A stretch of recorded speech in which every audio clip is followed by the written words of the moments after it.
Empreender inspira e motiva pessoas. Grandes negócios podem surgir ideias muito simples, mas muitas pessoas ainda desconhecem o que é e como empreender. Para reverter esse cenário, vem surgindo um novo tipo de empreendedorismo, o empreendedorismo social. Você sabe o que é empreendedorismo social? Começa agora o Observatório do Terceiro Setor, o olhar da cidadania.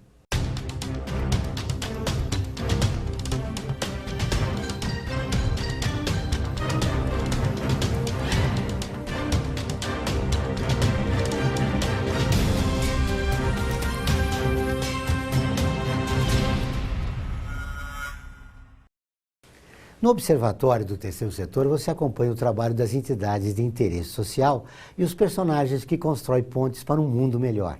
Vamos apresentar notícias e convidados que fazem a diferença em uma sociedade mais justa e sustentável. Eu sou Joel Scala e estaremos juntos a partir de agora. No próximo bloco, vamos conversar com um jovem e empreendedor, Bruno Barroso, cofundador do Prozas.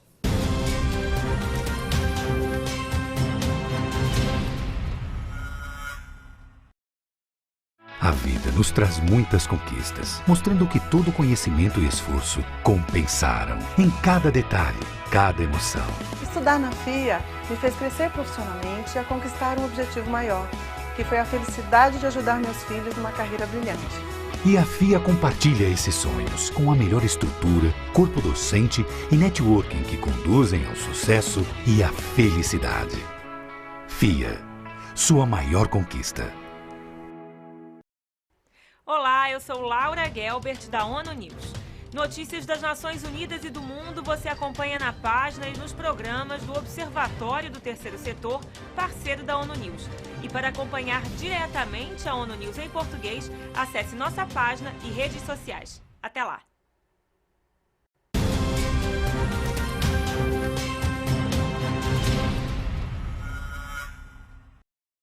O Observatório do Terceiro Setor mostra uma parcela da sociedade que faz a diferença na busca de uma sociedade mais justa e solidária. Começamos agora a nossa entrevista com Bruno Barroso, especialista em gestão de negócios pela Fundação Dom Cabral e bacharel em comunicação social pela Universidade Federal de Minas Gerais. Bruno é cofundador da Nexo Investimento Social e da startup Prozas, com foco no terceiro setor. Tudo bem, Bruno? Tudo bem, Joel. Boa tarde. É um prazer recebê-lo no Observatório do Terceiro Setor. O que é empreendedorismo social e por que ele é tão desconhecido? Bem, o empreendedorismo social, assim como o empreendedorismo tradicional, ele busca gerar riqueza, buscar gerar transformação, só que no caso do empreendedorismo social, com um viés claro de gerar impacto positivo na sociedade que a gente vive. Então, a gente conjuga dois valores, o tradicional de gerar renda, né, do empreendedorismo tradicional, mas sempre preocupado em gerar um impacto na sociedade. Por que ele é desconhecido?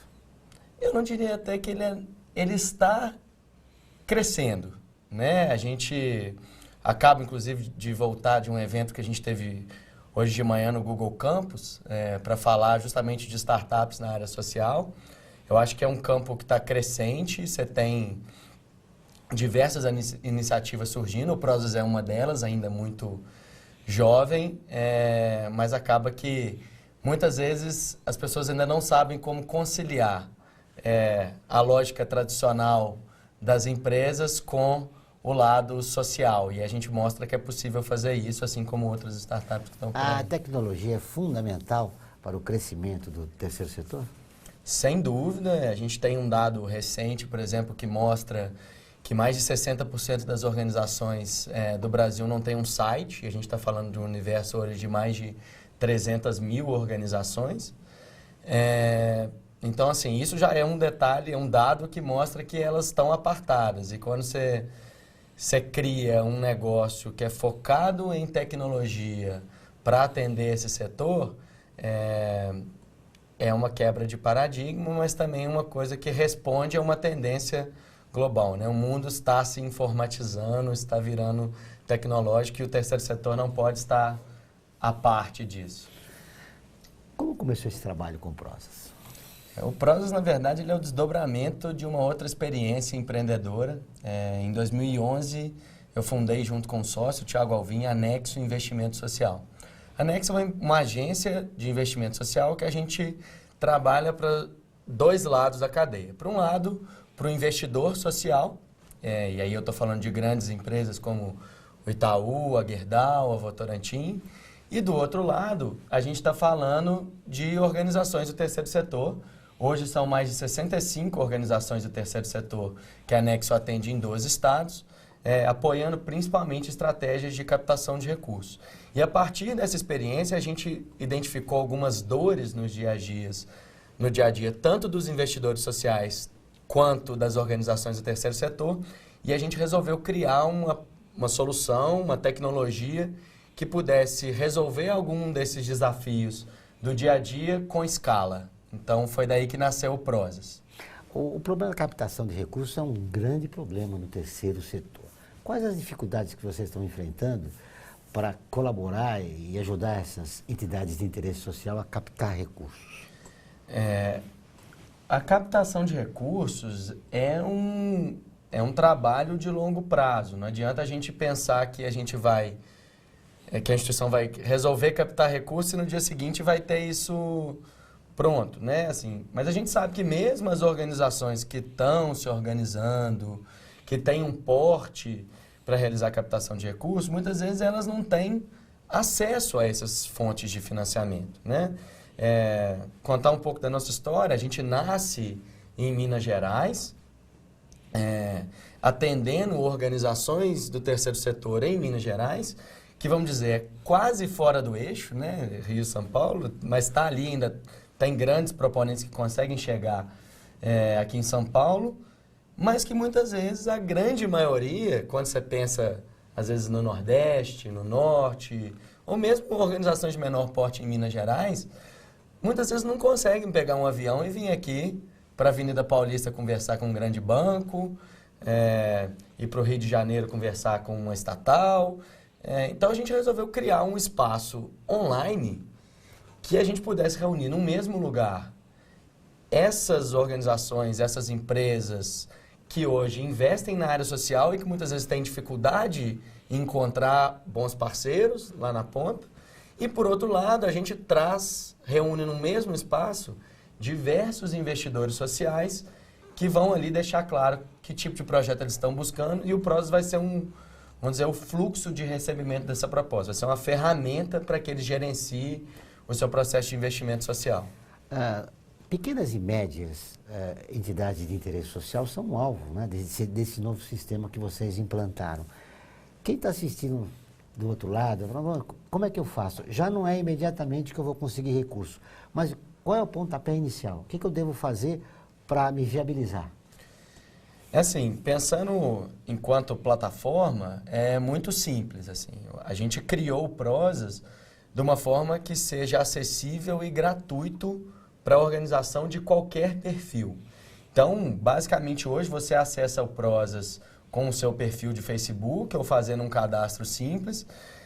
E a partir daí você já consegue, por exemplo, fazer um filtro do tipo: quais são as oportunidades de captação de recursos que estão abertas hoje para a organização do meu perfil do tipo: eu sou uma organização que trabalha com educação em Minas Gerais.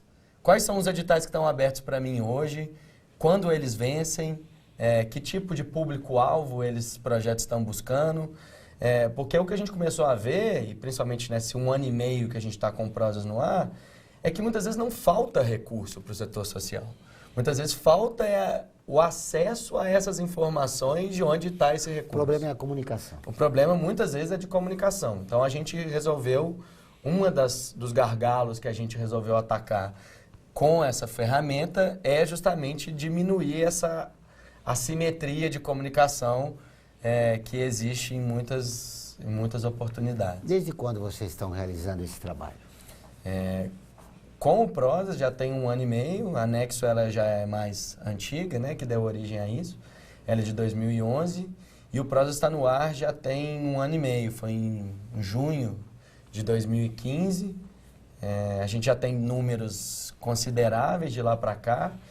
A gente já disponibilizou mais de 1.600 oportunidades de captação de recursos para o terceiro setor, que somadas somam mais de 2 bilhões de reais para o setor social. A gente tem aí mais de 12 mil usuários hoje, mais de 2.700 empreendedores sociais dentro da plataforma. Então, em pouco tempo, a gente já conseguiu... Avançou bastante. Uma certa relevância Isso já isso é importante. Como é que vocês pretendem atingir 290 mil entidades de interesse social que existem em todo o país? Sim, isso é um desafio grande para a gente. A gente sabe que isso é uma coisa que a gente vai ter um longo caminho pela frente, mas a gente tem uma premissa que é o seguinte: se eu consigo trazer o investidor social para dentro da plataforma e eu consigo mostrar para ele que o Prozas é uma boa ferramenta para ele fazer a gestão do seu investimento, eu vou ter um importante aliado para trazer essas organizações para dentro da plataforma. Porque a gente acredita que a partir do momento que essas organizações do Brasil inteiro entenderem que dentro do Prozas tem recurso e que ela vai acessar as fontes de financiamento, a gente vai escalar muito rapidamente o nosso número de usuários. Obviamente, por outro lado, a gente participa aí de fóruns voltados para o terceiro setor, de eventos, né? A gente tem parcerias aí com importantes atores que trabalham no setor social, que vão nos ajudar na velocidade de transmissão dessa mensagem, olha, de que o Prozas existe, de que o Prozas tem um valor para esse público. Muito bem, nós vamos para um pequeno intervalo e voltamos dentro de instantes.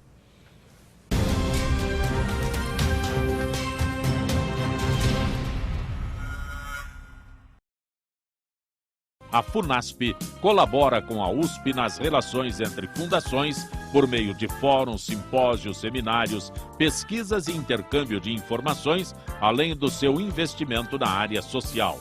Para melhores informações, entre no nosso site www.funasp.org.br.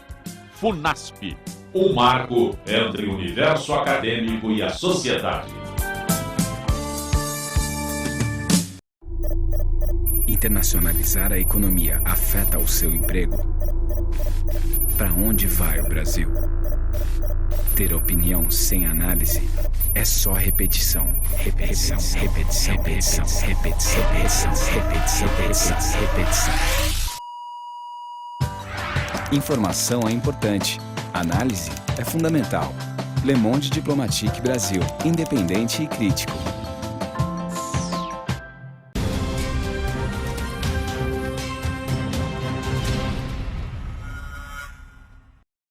Voltamos com o Observatório do Terceiro Setor, Olhar da Cidadania.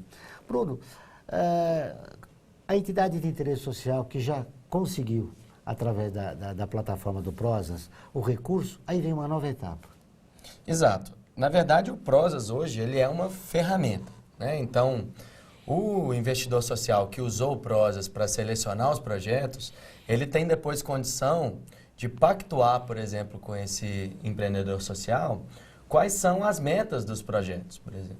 Então, o que eu vou fazer com aquele recurso e como que você, empreendedor social, vai prestar conta do que você está fazendo, tanto para mim, investidor social, quanto para a sociedade como um todo, que é uma das coisas que diferencia o Prozas hoje, que qualquer cidadão com seu Facebook pode acessar a plataforma e pode ter acesso a essa relação e entender como são os projetos.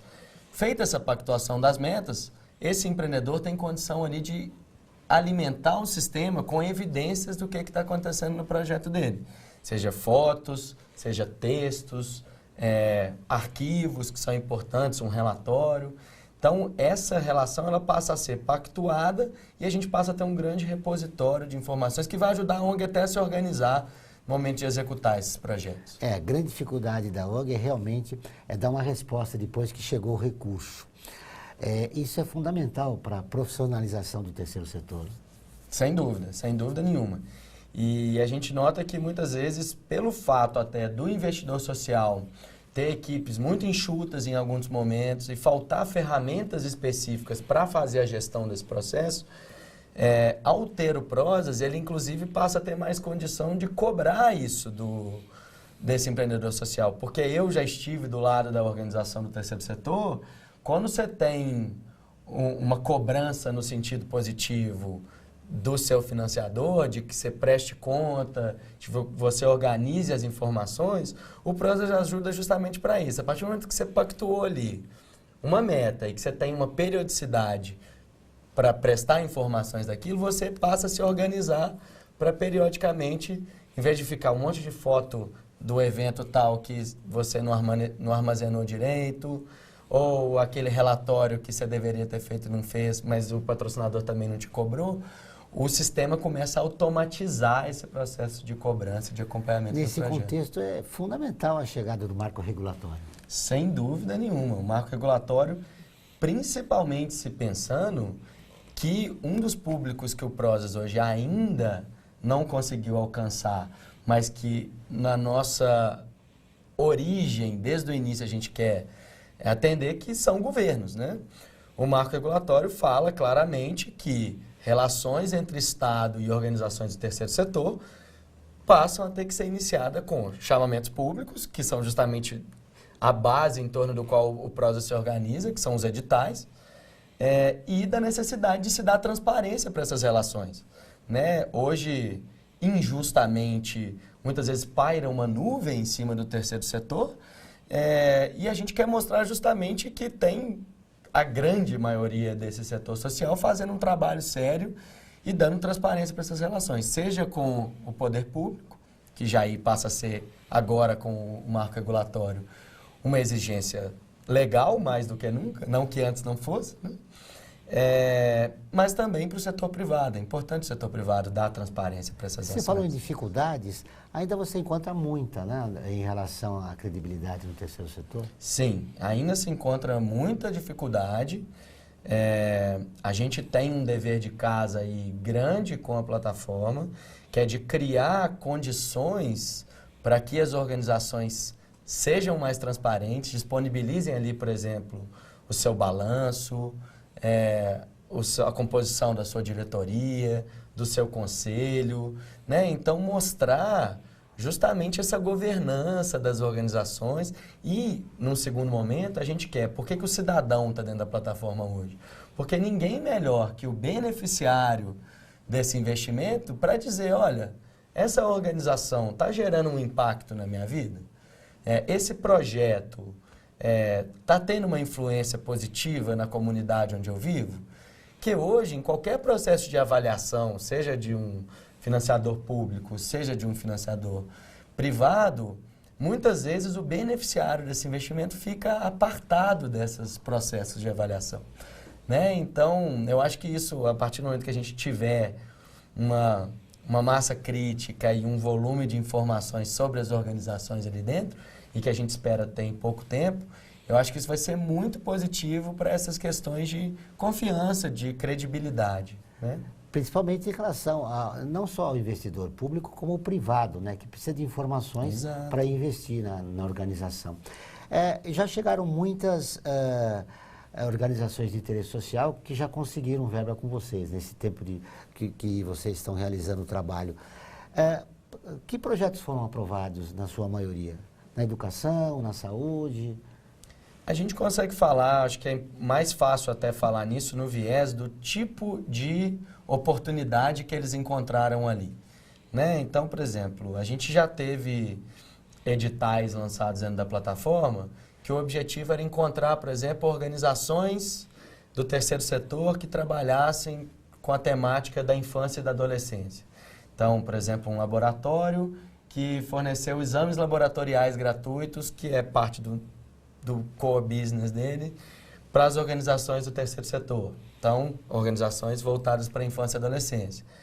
Por outro lado, a gente teve, por exemplo, uma grande montadora, né, a Nissan, que lançou um edital no ano passado, ela era patrocinadora das Olimpíadas, lançou um edital para selecionar organizações que trabalham com a temática de pessoas com deficiência, para irem até as Paralimpíadas com tudo pago, com ingresso, com hospedagem, com toda a parte de alimentação lá no Rio, justamente para poder ver, esse perfil de público é possível, a coisa da superação, né? Atletas de alta performance, maravilhoso.